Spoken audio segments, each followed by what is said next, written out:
Hola mucha, ¿qué tal? Miren, yo ando con pena porque, pues sí, la vez pasada aparecí con el primer episodio del podcast y ya después me tragó la tierra, aparentemente desaparecí por un tiempo de las redes, pero no crean que se me olvidó el proyecto ni que voy a dejar de hacerlo. Nada más era cosa de ajustar tiempos y así, pero bueno, la verdad es que con pena por eso, pero también muy agradecido porque el primer episodio, a ver, yo lo subí sin esperanzas de que nadie lo viera. O sea, yo pensé que nadie lo iba a ver, ni a escuchar, ni nada. Y la verdad es que, pues sí, sí lo vio gente y tuve muy buena retroalimentación. Así que también gracias por eso y gracias a todos los que me recomendaron obras y me mandaron cosas para leer y para analizar y más. Calmados que ahí a su tiempo va a ir saliendo todo el contenido. Pero muchas gracias por eso. De verdad sepan que recibí todo y ya, incluso ya leí algunas de las obras que me mandaron. Bien, dicho esto, vamos a lo que nos truje hoy. Bueno, si van a, si están en El Salvador y van por ejemplo al Parque Libertad en Santa Ana o a la Plaza Gerardo Barrios en San Salvador, no sé si en otras ciudades, han puesto unas letras blancas bien bonitas que dicen Bicentenario, con un dibujo, una figura que emula la bandera salvadoreña, la famosa azul y blanco. Entonces, ¿qué onda con eso? ¿Por qué esas letras?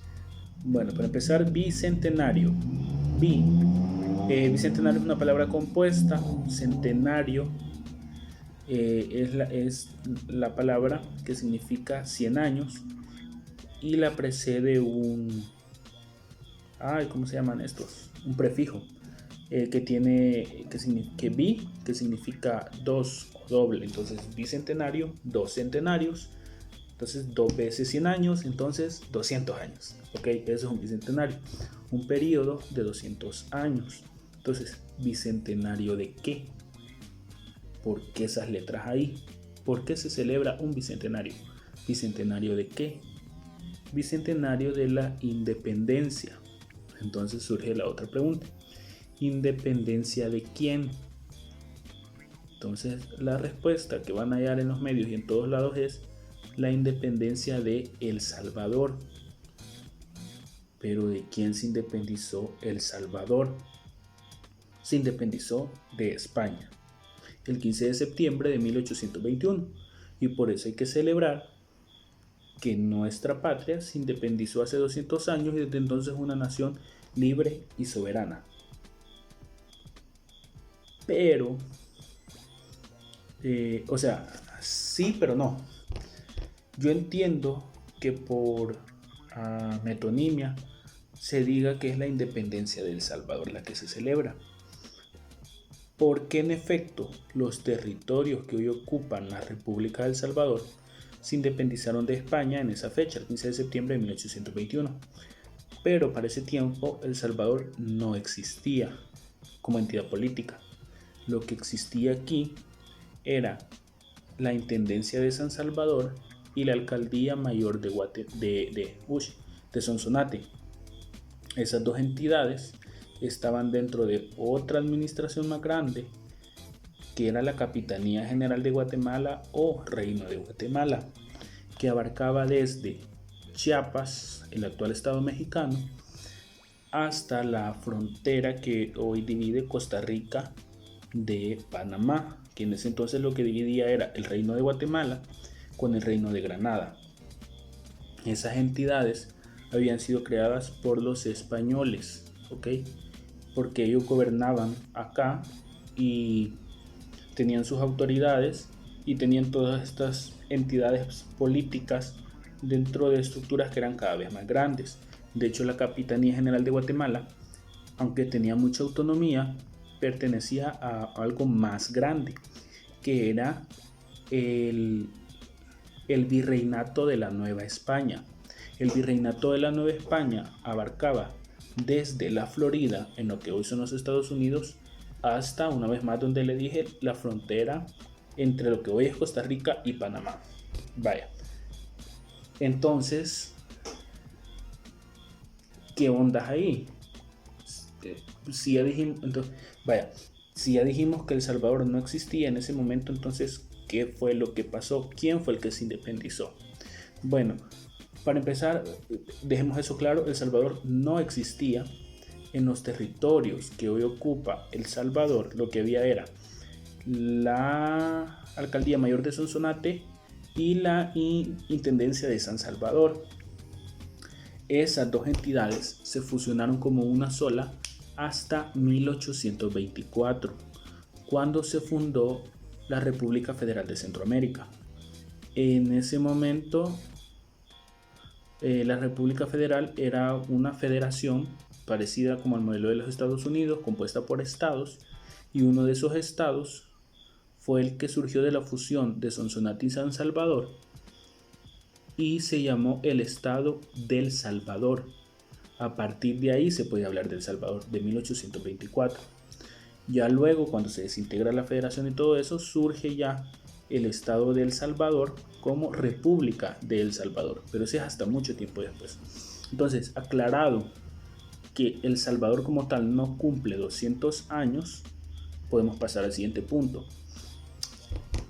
¿Qué fue lo que pasó entonces? Bien, lo que pasó es que con la llegada del reino, bueno, como les dije, estamos en el virreinato de la Nueva España, que era una entidad gobernada por un virrey y que ese virrey rendía cuentas al rey en España, en la península ibérica. Y todo esto pertenecía a algo más grande que era el Imperio Español. Cuando llega Felipe VII al poder en España, muchas de las élites que gobernaban acá en la Nueva España vieron sus intereses un poco afectados por un montón de razones que no vamos a explicar aquí. El punto es que entonces surgen los ideales de independencia como producto de todo un proceso que, como les digo, no vamos a explicar aquí. El punto es que se empiezan a dar, ¿verdad?, estos intentos de independencia. Por ejemplo, aquí en El Salvador, en 1811, hace 10 años, celebramos el bicentenario del primer grito de independencia que se dio en la ciudad de San Salvador y que lo que buscaba era proclamar al Reino de Guatemala independiente de la corona española. En 1810, en Guanajuato, se da el grito de Dolores, llaman los mexicanos, que es también un grito con el que se busca que surja la independencia en México, solo que contrario al caso acá en Centroamérica, el grito de Dolores lo que trajo fue una guerra, la guerra de independencia. Ok, para agosto de 1821, el 23, si no estoy mal, de agosto, por ahí, vamos a ver, sí, yo creo que el 23. Bueno, pero el punto es que para agosto de 2021, de 1821, agosto de 1821, ubíquense. En agosto de 1821, ya ¿cómo se llama? El ejército español había logrado que que el virrey dejara el cargo y que los españoles se fueran de la Nueva España. Entonces, sí, aquí está, 23 de agosto de 1821, el virrey era Juan de O'Donoghue, aceptó la rendición y suscribió los tratados de Córdoba con el brigadier Iturbide. De esa manera finalizaban en esa fecha 3 siglos de presencia española en el territorio novohispano. Ok, entonces, ¿qué pasa? Esa guerra se dio en el norte, en México. Y acá, como les expliqué, aunque la Capitanía General de Guatemala era parte de la Nueva España, es decir, de México, tenía autonomía. Entonces no todo lo que pasaba allá arriba pasaba acá en el sur. Y lo mismo pasaba con Chiapas. Entonces, las entidades chiapanecas, como las guatemaltecas, es decir, las de Ciudad de Guatemala, estaban al pendiente de qué era lo que estaba pasando con la guerra de independencia. porque querían saber qué iba a pasar con ellos. Ellos eran criollos, hijos de españoles pero nacidos acá. No se identificaban como de ninguna de las civilizaciones indígenas, pero tampoco se sentían españoles. Ellos no conocían la península y entonces ellos tenían el poder político. Entonces querían saber qué onda, qué va a pasar con nosotros, ¿verdad? ¿Será que los mexicanos nos van a venir a quitar de aquí o qué? Entonces en Chiapas lo que pasa el 28 de agosto de 1821 es muy interesante. Ese fue un bicentenario que pasó hace poquito. Es que se firma el primer acta de independencia dentro del Reino de Guatemala. El Reino de Guatemala abarcaba desde Chiapas. Entonces, en esta región que se llama Comitán, se juntaron los notables del pueblo, es decir, los que tenían el poder político como el religioso, y suscribieron un acta de independencia. En ese acta decían que así como sus hermanos mexicanos, es decir, los que estaban peleando desde el Grito de Dolores, ellos también tenían el derecho de ser independientes de España y que lo declaraban a partir de esa acta de independencia. Entonces ellos lo que hicieron fue prepararse ante una posible invasión de los mexicanos o de los guatemaltecos, es decir, los centroamericanos, ante este pequeñito espacio, ¿verdad?, de tierra que se estaba declarando independiente. Pero a la vez ellos mandaron su acta de independencia a otros lugares. Esos lugares fueron la Ciudad de México, la Ciudad de Guatemala, y también los mandaron a San Bartolomé, que hoy es San Bartolomé de las Casas, a Tuxtla, que hoy es Tuxtla Gutiérrez en México, a Oaxaca y a Ciudad Real, que ahora es San Cristóbal de las Casas, también en México. Entonces, Ciudad Real y Tuxtla también declararon su independencia a través de un acta y también mandaron copias tanto a México como a Centroamérica, a Guatemala. Entonces, en Guatemala ya habíamos visto que en 1811 hubo un intento de independencia y lo que buscaban era un proyecto con el que se proclamara una república federal, es decir, una república donde hubiera estados que la integraran y que no hubiera monarquía. Al contrario, en México lo que se buscaba era un imperio español, donde hubiera una monarquía, pero de mexicanos, ya no de españoles. Entonces, a Oaxaca le convenía más anexarse a ese proyecto del imperio, mientras que Ciudad Real y Comitán consideraron que era mejor la idea de la República Federal. Entonces ellos lo que hicieron, los de Ciudad Real, Comitán y Tuxtla, fue presionar para que acá en Centroamérica, es decir, en Guatemala, se diera el proceso de independencia. Entonces, por iniciativa de esos tres ayuntamientos, es que el 15 de septiembre se firma un acta donde ya no solo ellos, sino que todo el Reino de Guatemala se declara independiente. ¿Y cómo puedo yo saber eso? Fácil, yendo a ver el texto. Pero ¿dónde diablos consigo el acta de independencia de Centroamérica? Fácil, estamos en el siglo XXI, amigos. Pongan acta de independencia de Centroamérica en Google, PDF, y ahí está. Hay versiones con ortografía de la época como con ortografía actualizada. Y dice el prefacio, dice: el día 15 de septiembre del corriente 1821 se acordó lo siguiente: Palacio Nacional de Guatemala, es decir, en el centro de la ciudad de la nueva Guatemala de la Asunción, lo que es la ciudad de Guatemala, a 15 de septiembre de 1821, siendo públicos e indudables los deseos de independencia del gobierno español, es decir, que ya no querían a los españoles ahí, que por escrito de palabra ha manifestado el pueblo de esta capital. La capital es la ciudad de Guatemala, capital de todo el Reino de Guatemala, y recibidos, es lo que les decía, por el último correo diversos oficios de los ayuntamientos constitucionales de Ciudad Real, Comitán y Tuxtla, los que ya se habían declarado independientes y querían que lo mismo pasara acá en Centroamérica, en que comunican haber proclamado y jurado dicha independencia. De hecho, ellos ya habían hecho hasta celebraciones de su independencia.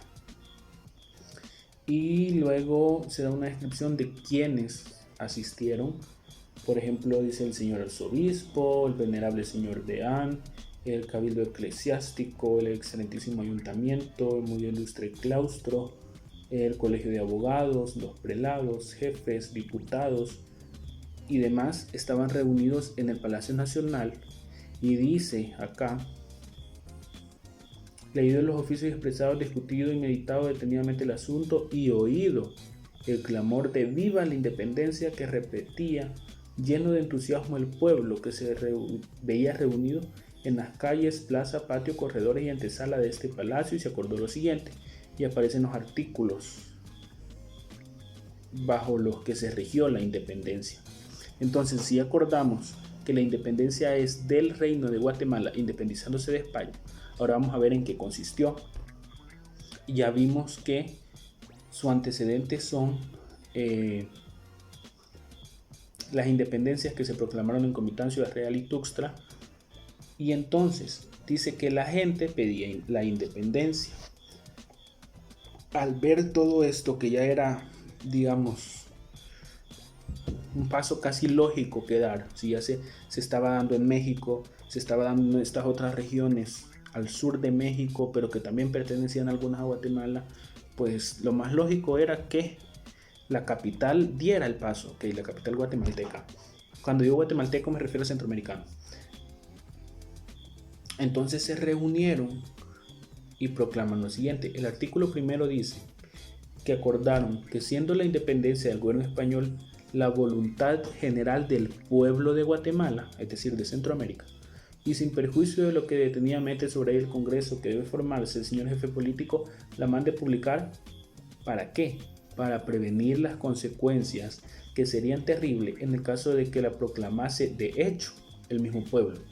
Es decir, uno de los propósitos con que se firmó el Acta de Independencia es que el pueblo en sí no se proclamara independiente, porque, como les dije, lo que a estas personas les interesaba era mantener su poder político que tenían desde antes. Entonces lo que hicieron fue: a ver, si los mexicanos nos invaden, nos van a quitar. Si los españoles ya no están aquí, porque ya los expulsaron los mexicanos, y el pueblo puede llegar a armar una revolución y sacarnos del poder a nosotros, que en otro tiempo rendíamos cuenta a los españoles. Entonces, ¿qué vamos a hacer? Nosotros, desde nuestra posición de poder, vamos a firmar la independencia, vamos a proclamar estos territorios libres de los españoles, pero nosotros vamos a seguir gobernando. En el artículo segundo dice que se manden oficios a todas las provincias. Entonces eso es lo que se rememora con lo de la antorcha, que va desde Ciudad de Guatemala hasta San José, que es la partida de los jinetes que salieron desde Ciudad de Guatemala a avisar a todas las entidades políticas que conformaban el Reino de Guatemala, para avisar que la independencia se había firmado y que era un hecho en ese momento en adelante. Pero entonces, ¿qué fue lo que se constituyó? En ese momento lo que se constituyó fue un estado, ¿cómo se llama? Transitorio, eso, un estado transitorio que garantizara que en un futuro se diera ya propiamente una república, que fue la que se proclamó en 1824, la República Federal de Centroamérica. Para este momento lo que surge son las Provincias Unidas del Centro de América, que nada más fue una transición para poder llegar a ese otro estado.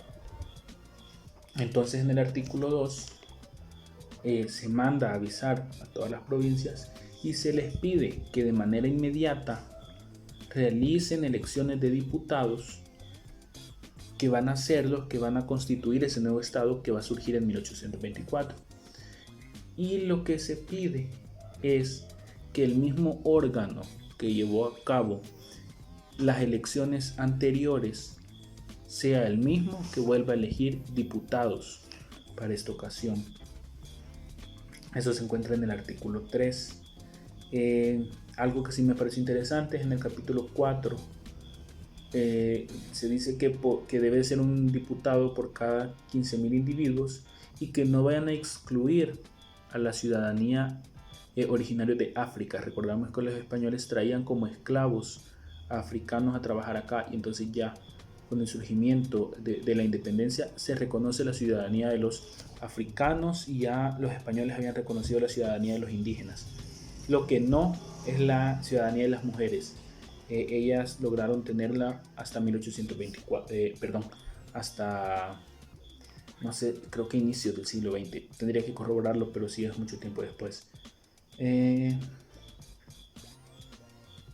Dice que a más tardar, en marzo del 1822, ya deben estar en Ciudad de Guatemala los diputados de cada una de las provincias para empezar su trabajo de constituir la nueva nación. Y el séptimo dice, miren, que entre tanto, no haciéndose novedad, es decir, no haciéndose cambios entre las autoridades establecidas, signa estas ejerciendo sus atribuciones respectivas con arreglo de la Constitución, decretos y leyes hasta que el Congreso indicado determine lo que sea más justo y benéfico. Es decir, mientras no haya nuevos diputados que se van a elegir y el nuevo Estado no se constituya, las mismas personas que ejercían el poder van a ser exactamente las mismas. En el octavo dice que el jefe político, el brigadier don Gabino Gainza, continúe liderando el gobierno superior político y militar. Y luego se hace una lista de todos los funcionarios públicos y lo que dice es lo mismo. Que el señor tal siga ejerciendo su cargo, que el señor tal y tal siga ejerciendo su cargo, que don esto y lo otro siga ejerciendo su cargo. Es decir, no hubo en realidad cambio alguno, es decir, nada más que los españoles, que ya no se le iba a rendir a los españoles, pero quienes iban a gobernar iban a ser exactamente las mismas personas. ¿Ok? Y luego, eso en cuanto al poder político.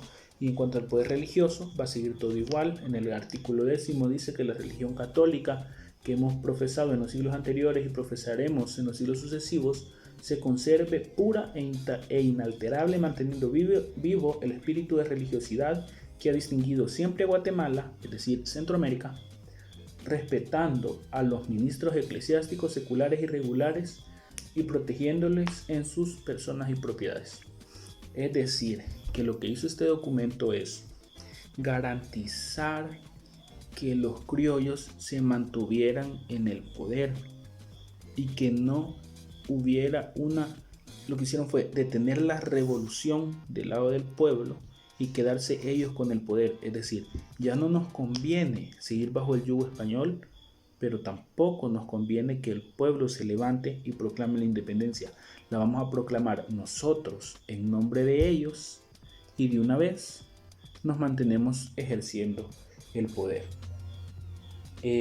Hay muchas más implicaciones, por supuesto.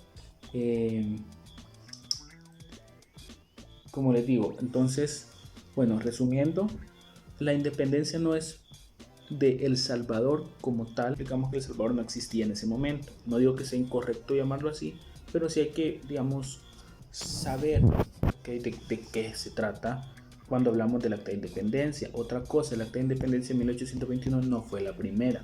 Hubo otras en los pueblos que ya explicamos y esta fue consecuencia de aquellas, porque las autoridades guatemaltecas, es decir, centroamericanas, se dieron cuenta que la independencia era el paso lógico que había que dar y que si no lo daban ellos, lo iba a dar el pueblo, y si lo daba el pueblo, lo más probable era que los iban a derrocar. Entonces la independencia a ellos les sirvió para garantizar su estadía en el poder. Luego, lo que se formó no fue la República de El Salvador. Lo que surgió de ahí fueron las Provincias Unidas del Centroamérica, un estado transitorio en el que sirvió para que las provincias eligieran nuevos diputados y para que esos diputados constituyeran una nueva república, la República Federal de Centroamérica, de la que surge El Salvador en 1824, cuando se une Sonsonate y San Salvador bajo el nombre de Estado del Salvador, ¿ok? Y ya después surge la República del Salvador, años después, cuando esta república se separa. Entonces, no es, a ver, no vayan a creer que yo les estoy diciendo no celebren independencia de nada de eso. Es decir, es una fecha muy importante, ¿ok? Y en efecto sí se celebra la independencia del yugo español, ¿ok? Y alrededor de esto hay muchísimo más, es decir, yo nada más leí un poquito de antecedentes y el acta de independencia. A ustedes les leí como 4 artículos, pero hay mucho que leer, mucho que descubrir sobre qué implicaciones tuvo, quiénes fueron los próceres. De hecho, acá aparece la lista de firmantes, también quienes, ¿cómo se llama? Los primeros presidentes, por ejemplo, de la República Federal. Existe también la Guerra Civil Centroamericana, cómo fue el proceso de desintegración, por qué se desintegró y por qué ahora tenemos 5 repúblicas que salieron de ahí, más Chiapas, que no quiso seguir junto con Centroamérica, sino que se anexó a México. Además, hubo una época en que Centroamérica se anexó al Imperio Español, pero San Salvador y San Vicente le declararon la guerra. Y hubo también hay un conflicto entre mexicanos y salvadoreños. O sea, hay mucho que leer y que analizar y que ver alrededor para que no nos quedemos con las respuestas básicas que les di al principio, que pueden, como les digo, satisfacer rápido a la pregunta, pero que si nos vamos a leer, en realidad están un poquito alejadas de la realidad. Como les digo, yo no les estoy diciendo que no celebren independencia ni nada de eso. Es decir, yo como buen salvadoreño me voy a comer 10 pupusas de queso con oroco y un chocolatillo de tablilla el 15. Y bueno, este año no hay mayores celebraciones en las calles y demás por la situación que estamos viviendo, ustedes saben. Pero el punto es conocer la historia, ya que vamos a celebrar un hecho histórico, conozcamos de ese hecho histórico y no celebremos algo de lo que no conozcamos. Con nada más eso los dejo. Gracias por quedarse pendientes. No sé qué tan interesante les pudo haber parecido este tema. A mí me parecía oportuno hacerlo por las fechas. Y nos vemos en la próxima. Ya les dije, voy a tratar de verdad de ponerme más al día, de estar subiendo contenido más seguido. Gracias por todo lo que me mandaron de verdad para leer. Ahí va a ir saliendo el contenido de a poquito. Y pues nada, que nos vemos. Y que si de verdad ven que me tardo mucho, pues también sepan que el nombre de usuario no es una cosa azarosa, de verdad me define un poquito. Así que pues por ahí vamos a andar. Cualquier cosa, aquí nos vemos. Para eso están las redes. Váyanse a los enlaces de este contenido. Ahí va a haber enlaces a todas las redes. Gracias por escucharlo, por verlo. Gracias por compartirlo, por verlo, por todo lo que se puede hacer, por retroalimentar, por mandarme feedback. Así que muchísimas gracias por todo eso. Así que puñito ahí, puñito y bye.